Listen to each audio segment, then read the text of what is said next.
Thank you, Josh. Well, now joining me in the Coffee Street is Graham Meadows, our consumer expert professional. So we just heard from Coffee Aroma. What do you think of their view on fair trade? I think nobody would think that fair trade could be unfair because, well, by buying it, they think they're doing a justice. Well, how can they say that it's fair trade then? Well, just as Richard explained, fair trade are giving the coffee growers more money for their beans, but that amount isn't much at all. In the UK today, the average coffee company pays 75 pence for their pound of beans, whereas fair trade pays 78.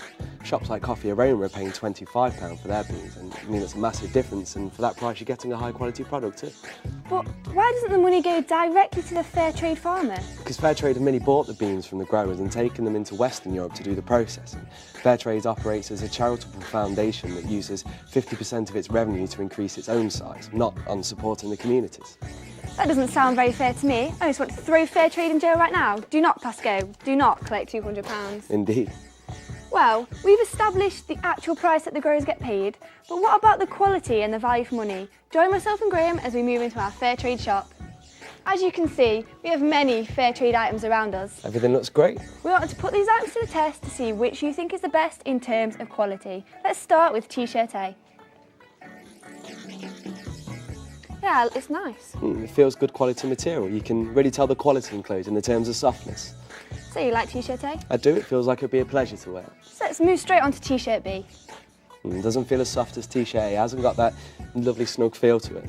Yeah, I'm definitely not a fan. I definitely prefer T-shirt A. Judging on the feel of it, it wouldn't last 2 minutes in the washing machine. Not a good quality product, it has to be said. Well, Graham, let me reveal to you that T-shirt A is a fair trade T-shirt priced at £6.99 and T-shirt B was a Primark T-shirt priced at £6. What do you think of that? I have to say, at that price, Katie, I'd be a satisfied customer. Okay, let's move on to our second item. This is especially for you, Graham, as we know you've got a sweet tooth. You shouldn't have. Let's dive straight in, starting with chocolate A. That's better than something I probably shouldn't say right now, but no, I do like that. It's creamy, it just melts in your mouth. Yeah, it's great. Let's do straight on to chocolate B.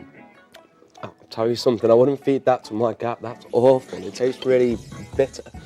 Well, let me reveal to you what they are. Chocolate A was a Tesco Swiss milk chocolate priced at 97 pence, and chocolate B was the fair trade organic chocolate priced at £1.29. What about that? Shocking. At that price, I don't expect to get chocolate tasting like that. Well, last but not least, let's move on to the coffee. For you, they're just coffee A and coffee B. One is fair trade and one is an organic coffee. Let's start with coffee A. Can you smell that? Yeah, it smells wonderful. It's very rich, full-bodied. It lives up to the fragrance without any bitter aftertaste. It truly is a delicious cup of coffee. Yeah. Well, let's move on to the next one before I end up drinking it all. This is coffee B. It tastes almost acidic. There's no real kick to it, and the aftertaste fails to amuse my taste buds. Yeah, not a fan then, Graham. Not at all. I think it's a disgrace to coffee drinkers everywhere. Well, Graham, I can now tell you that coffee A was a cup of Brazilian excellence available at Coffee Aroma for £7 a bag, and coffee B was a fair trade coffee priced at £6.99 a bag. What about that? I think if you really want to drink a fair cup of coffee, you should stick with the ethically brewing. You pay a high price for low quality with fair trade, and I see it as a true invasion of consumer rights. Okay, thank you, Graham. Well, we've put the products to the test, looked at the argument from both sides. It's now almost time to see if fair trade will be facing time in prison or passing go.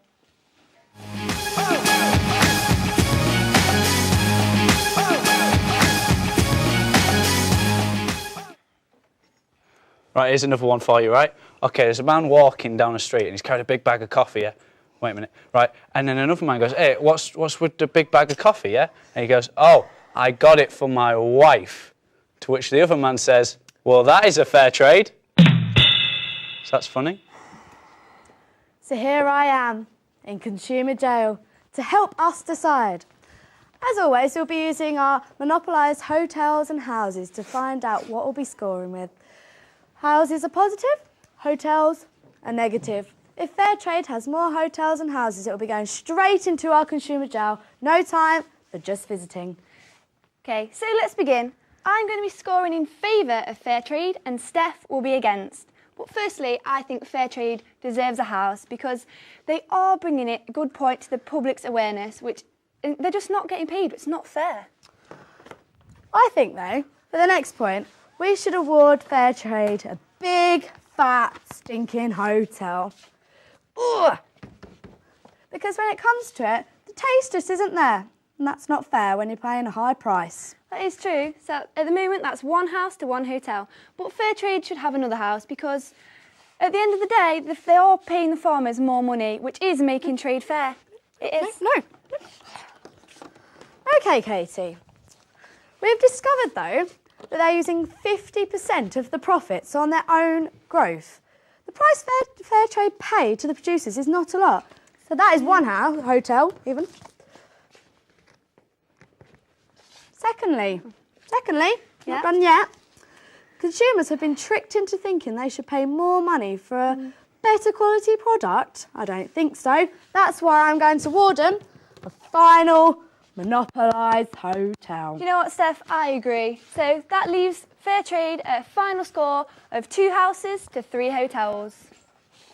Which means fair trade is going directly to consumer jail. Do not pass go. Throw away that key.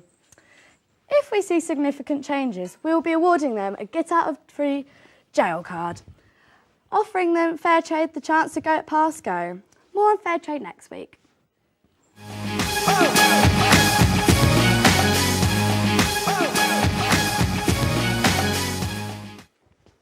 So that's all we've got time for on this week. We'll be rolling the dice one last time next week. Okay, keep us updated because we love to hear from you. Goodbye. Bye.